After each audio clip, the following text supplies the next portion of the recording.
Assalamu alaikum, dear students. This is Saddam Hussain Maksi and I welcome you all once again to the platform of Torchbearer CSS Academy. आज की इस class में हम discuss करेंगे importance of writing practice. CSS के अंदर लिखने का कितना रोल होता है उसके ऊपर हम बात करेंगे। वो स्टूडेंट्स जो कि सक्सेसफुल हो जाते हैं और वो स्टूडेंट्स जो कि सक्सेसफुल नहीं हो पाते उनमें क्या डिफरेंस है, इसके ऊपर हम बात करेंगे। फिर ओवरऑल ये रिटन एग्जाम है तो इसके ऊपर भी हम बात करेंगे। देन फियर ऑफ राइटिंग, इसके ऊपर भी हम बात करेंगे। और लिखते हैं तो हमें क्या फ़ायदा होगा और अगर हम नहीं लिख रहे होते तो हमें नुकसान क्या होगा, इन्हीं सारी चीज़ों के ऊपर हमने बात करनी है। और आप अगर सीएसएस का एग्जाम देने जा रहे हैं तो आपने किन चीज़ों का ख्याल रखना है जब आप अटेम्प्ट देने जा रहे हैं। तो मे बी ये आपका सेकंड अटेम्प्ट हो या फिर फर्स्ट अटेम्प्ट हो। अगर आपका सेकंड अटेम्प्ट है तो पहली मिस्टेक से आपने पहले अटेम्प्ट की मिस्टेक से सीखना है और वो मिस्टेक्स रिपीट नहीं करनी है। अगर आपकी स्ट्रेटजी सेम है, मिस्टेक्स सेम रिपीट करते हैं तो डेफिनेटली रिजल्ट भी सेम ही आएगा। तो अगर आप डिसअपॉइंटमेंट को अवॉइड करना चाह रहे हैं तो कुछ चीज़ों के ऊपर आपने फोकस करना है और इस बार आपने अपनी स्ट्रेटजी प्रॉपर बना के एग्जाम में जाना है। सबसे पहले हम बात करेंगे importance of writing practice. CSS के इम्तिहान के अंदर लिखने का कितना बड़ा रोल होता है, इसी के ऊपर हम बात करेंगे। नंबर 1 इसका पॉइंट होगा कि वो स्टूडेंट जो कि सक्सेसफुल हो जाते हैं और वो स्टूडेंट जो कि सक्सेसफुल नहीं हो पाते उनमें क्या डिफरेंस है। मेन डिफरेंस है लिखने का। जो स्टूडेंट्स एग्जाम पास कर जाते हैं, जो स्टूडेंट सक्सेसफुल हो जाते हैं, वो लिख रहे होते हैं क्योंकि उन्हें पता होता है कि एग्जाम लिखने का है और हम ज़्यादा से ज़्यादा लिख के ही एग्जाम पास कर सकते हैं। और जो स्टूडेंट्स अनसक्सेसफुल हो जाते हैं वो क्या कर रहे होते हैं, वो सिंपली क्लासेस अटेंड करते हैं, उसके बाद एक दो एसेज अटेम्प्ट किए, एक दो क्वेश्चंस वगैरह अटेम्प्ट किए, शॉर्ट नोट्स वगैरह बना लिए, आउटलाइंस कुछ प्रिपेयर कर ली और वो एग्जाम में जाते हैं। कुछ तो ऐसे भी स्टूडेंट्स मैंने देखे हैं जो एग्जाम में जाके अपना पहला एसे लिख रहे होते हैं। इन चीज़ों का आपने बिल्कुल अवॉइड करना है। ये रॉन्ग प्रैक्टिस है और इस रॉन्ग प्रैक्टिस को आपने अवॉइड करना है। नंबर 1, तो जो स्टूडेंट सक्सेसफुल हो जाते हैं और जो स्टूडेंट्स अनसक्सेसफुल होते हैं उनमें डिफरेंस क्या है। डिफरेंस है लिखने का।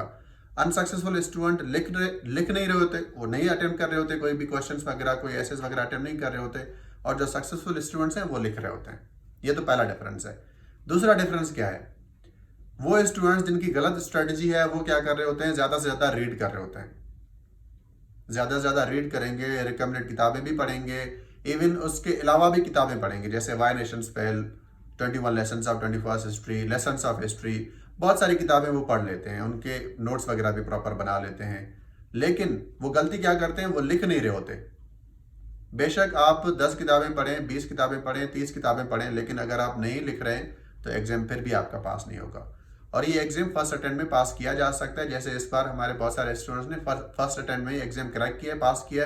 क्या डिफरेंस था उनके बीच में और वो स्टूडेंट जो पास नहीं कर पाए, सिंपल लिखने का डिफरेंस था। वो स्टूडेंट्स लिख रहे थे, बहुत ज़्यादा लिख रहे थे, राइटिंग प्रैक्टिस उनकी बहुत ज़्यादा थी।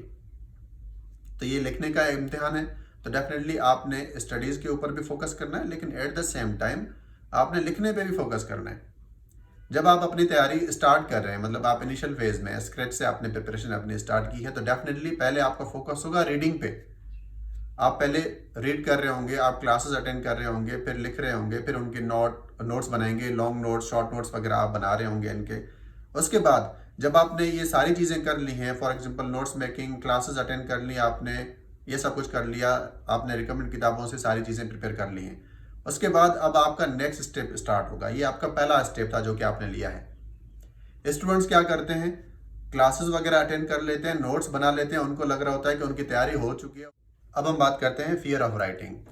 ऐसे बहुत सारे स्टूडेंट्स हैं जिन्हें पता है कि एग्जाम लिखने का है और हमने लिखना है, और वो स्टूडेंट जो कि सक्सेसफुल हो रहे हैं और वो स्टूडेंट जो कि अनसक्सेसफुल हैं, उनमें डिफरेंस है राइटिंग प्रैक्टिस का। लेकिन उसके बाद भी वो नहीं लिख रहे होते। क्यों नहीं लिख रहे होते? Because of fear of writing. उन्हें डर होता है लिखने का, फियर होता है, इसलिए वो नहीं लिख रहे होते। देयरफॉर वो एग्जाम में जाके पहला अपना ऐसे अटेम्प्ट कर रहे होते हैं या फिर पहला ही क्वेश्चन जाके वो एग्जाम में अटेम्प्ट करते हैं बिकॉज ऑफ दिस फियर, जिसको हम कह रहे हैं फियर ऑफ राइटिंग। ऐसे बहुत सारे स्टूडेंट्स हैं जो कि लिख तो रहे होते हैं लेकिन वो चेक नहीं करवा रहे होते। लिखने के बाद उन्हें लग रहा होता है कि बहुत अच्छा हमने लिखा है और उसको अपने पास सेव कर लेते हैं, चेक नहीं करवा रहे होते। तो ये भी गलती स्टूडेंट्स ने रिपीट नहीं करनी है। उसके बाद हम बात करने जा रहे हैं कि बेनिफिट्स ऑफ राइटिंग। अगर आप लिखेंगे तो उससे फ़ायदा क्या होगा। नंबर 1, टाइम मैनेजमेंट का इशू आपका रिजॉल्व हो जाएगा। मोस्टली वो स्टूडेंट्स जो कि एग्जाम में जाके लिख रहे होते हैं, पहला पेपर क्योंकि ऐसे का होता है तो वो ऐसे में टाइम मैनेज नहीं कर पाते। एज अ रिजल्ट जब वो सॉल्यूशंस लिखना स्टार्ट कर रहे होते हैं तो पता चलता है कि लास्ट 25 मिनट्स आर रिमेनिंग। अब 25 मिनट्स में हम 5-6 सॉल्यूशंस और कंक्लूजन लिख के उसके बाद प्रूफ रीडिंग कैसे कर सकते हैं? पॉसिबल नहीं है।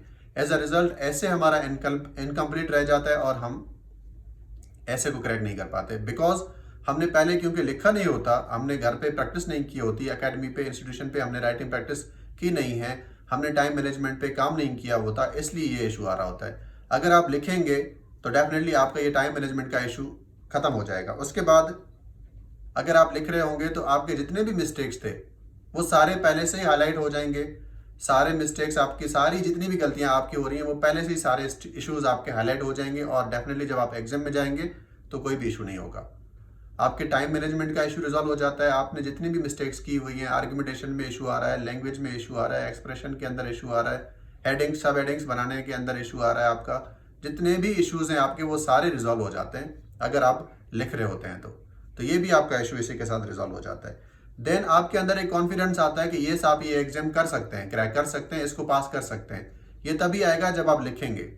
फॉर एग्जाम्पल एक स्टूडेंट है जो एग्जाम हॉल में जाके बैठा है और वो अपना ऐसे अटेम्प्ट उसने करना स्टार्ट कर दिया है। उसने पहले प्रैक्टिस कितनी की थी? 1 या 2 ऐसे की प्रैक्टिस की थी उसने।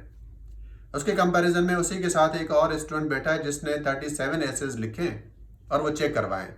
चेक करवाने के बाद अब वो एग्जाम हॉल में बैठा है तो वो 38 ऐसे अटेम्प्ट करने जा रहा है। तो क्या दोनों की परफॉर्मेंस सिमिलर होगी? डेफिनेटली नहीं, जमीन आसमान का डिफरेंस होगा, टाइम मैनेजमेंट का फर्क होगा, आर्गुमेंटेशन का डिफरेंस होगा, एक्सप्रेशन का डिफरेंस होगा, बहुत सारी चीजें होंगी जो कि डिफरेंट होंगी। जिसने इतनी ज्यादा प्रैक्टिस की है वो अपना ऐसे कंप्लीट कर लेगा 2.5 घंटे में या फिर 2 hours 45 मिनट्स में। 15 मिनट्स उसके पास बच जाएंगे जिसमें वो प्रूफ रीडिंग करेगा, जो भी गलतियां छोटी मोटी हैं वो सारी करेक्ट कर लेगा। ऑन दी अदर हैंड जिसने 1-2 ऐसे अटेम्प्ट किए थे और जाके एग्जाम में बैठा है तो वो उसका टाइम मैनेजमेंट का इशू आएगा, वो हार्डली 3 घंटे में अपना ऐसे कंक्लूड कर पाएगा, प्रूफ रीडिंग तो बात की बात है। तो ये डिफरेंस है जो कि क्रिएट होता है। अगर आप लिखेंगे तो ये भी आपका इशू रिजॉल्व हो जाएगा। फिर आपको टीचर डेफिनेटली बता रहा होता है कि आपने मैप्स, फ्लो चार्ट्स, ये चीज़ें ऐड करनी हैं, कौन से आर्ग्यूमेंट्स ऐड करने हैं, कौन से नहीं करने हैं, लैंग्वेज आपने कैसी रखनी है, यूफेमिस्टिक अप्रोच क्या है, ये सारी चीज़ें भी आपको टीचर बता रहा होता है टाइम टू टाइम। उसके बाद लास्ट जो पॉइंट है उसके ऊपर हम बात करने जा रहे हैं। कुछ ऐसे स्टूडेंट्स हैं जो लिख तो रहे होते हैं लेकिन वो चेक नहीं करवा रहे होते, या फिर ऐसे बहुत सारे स्टूडेंट्स हैं जो लिख रहे होते हैं और चेक भी करवाना चाह रहे होते हैं लेकिन उनको राइटअप्स चेक होके मिलते ही नहीं है। 15 दिन 20 दिन गुजर जाते हैं, एक राइटअप चेक हो रहा होता है। तो इससे क्या होगा? अगर आपको फौरन राइटअप्स आपके चेक होके मिल रहे हैं तो आपका टाइम श्रिंक हो जाएगा। जो चीज़ आपकी 6 महीने में होनी है अब वो 4 महीने में हो जाएगी, जो 1 साल में होनी है अब वो 6 महीने में होगी। लेकिन अगर आपका टाइम स्पेंड बढ़ रहा है, आपका एक राइटअप 2 हफ्ते में या फिर 15 दिन के बाद फिर 20 डेज में चेक हो रहा है, तो फिर जो जिसमें 6 महीने लगने उसमें 1 साल लग जाएगा, और जिस स्टूडेंट को 1 साल लगना है उसको 2 साल लग जाएंगे। हर स्टूडेंट का एप्टीट्यूड डिफरेंट है। सीएसएस एग्जाम आपका 6 महीने में भी हो सकता है, 5 महीने में भी हो सकता है, इसमें 1 साल भी लग सकता है, 2 साल भी लग सकते हैं, बिकॉज एप्टीट्यूड हर स्टूडेंट का डिफरेंट होगा। एकेडमिक बैकग्राउंड डिफरेंट है, रिटन एक्सप्रेशन डिफरेंट है, चीज़ों को जल्दी से अंडरस्टैंड करने के लिए जो एबिलिटी चाहिए वो डिफरेंट है। बहुत सारी चीज़ें हैं जो कि मैटर कर रही होती हैं, जिसमें से एक है आपकी लैंग्वेज, प्रियर नॉलेज किसी सब्जेक्ट के हवाले से कितनी है, एकेडमिक बैकग्राउंड कितना आपका स्ट्रांग है, लैंग्वेज के इश्यूज हैं या नहीं है, ये सारी चीज़ें मैटर कर रही होती हैं। फिर आपके पास रिसोर्सेज कितने हैं, आपके पास गाइडेंस कितनी मौजूद है, ये सारी चीज़ें कंट्रीब्यूट करती हैं ओवरऑल आपके सक्सेस के अंदर।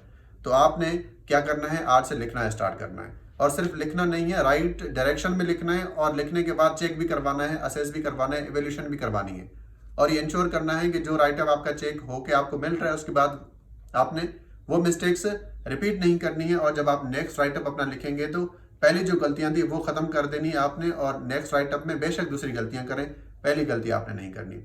आज से आपने फियर ऑफ राइटिंग को ओवरकम करना है और राइटिंग प्रैक्टिस के ऊपर आपने ज्यादा से ज्यादा फोकस करना है, क्योंकि एग्जाम रिटन है और तभी पास होगा जब आप लिखेंगे। That's all for today. अगली वीडियो में मिलते हैं, तब तक अपना ख्याल रखिएगा। Thank you so much.